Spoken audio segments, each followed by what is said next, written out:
In the early 1950s, the eyes of the world turned toward Iran, a nation rich in oil, proud of its heritage, and brimming with political possibility.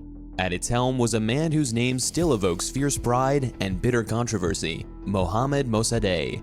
As a secular nationalist and champion of parliamentary democracy, Mossadegh had one dream: that Iran should belong to Iranians, not to foreign powers, and certainly not to corporations.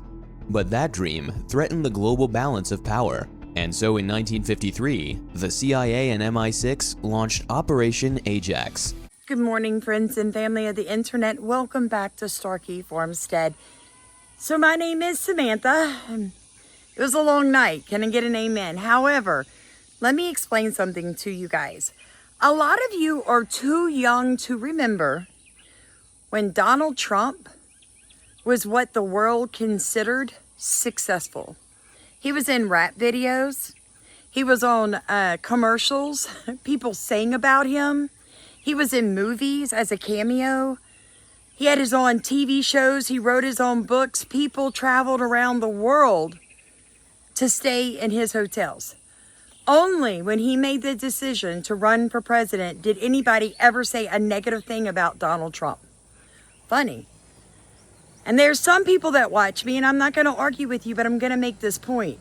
Friend, you're playing into their propaganda. You're just playing into it. That's all I'm going to say. Let me tell you about Iran and the history the United States had with this country at one point.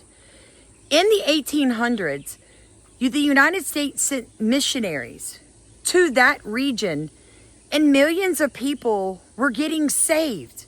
They were becoming Christians, folks. We were really building hospitals and schools. The country was calm. Educated people came out of that country.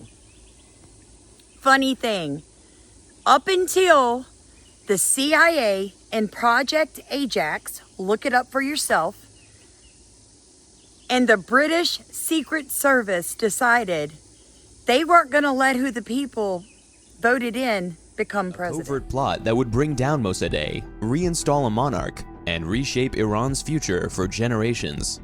This is the story of how democracy was overthrown, oil was reclaimed, and imperial interests triumphed, all supposedly in the name of color revolution.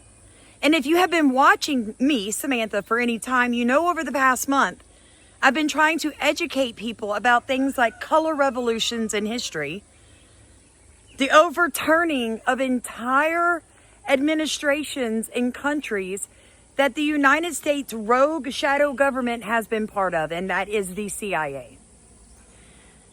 The shame is, friends, is that Iran was once our friend. And now, since the CIA and the British elites have been pumping in money into terrorist groups in that country for 4 generations, it's now just a country that is in shambles. And you and I are not particularly at fault for that. I know that I would have never cheered on the CIA overthrowing someone's elected officials in a Democrat process, and I know most of you would not have either. But we have allowed a shadow government to grow within our country, folks. And this is a dangerous place to be in. We're at war off the United States and in the United States. And this is a war that does not need to be fought necessarily with bullets or bombs. It is a war that is going to be fought with fake ballots and AI. Mark my words. Yeah, I got a 50-50 from my son, and that is all I can say. So continue to pray for our men and women abroad.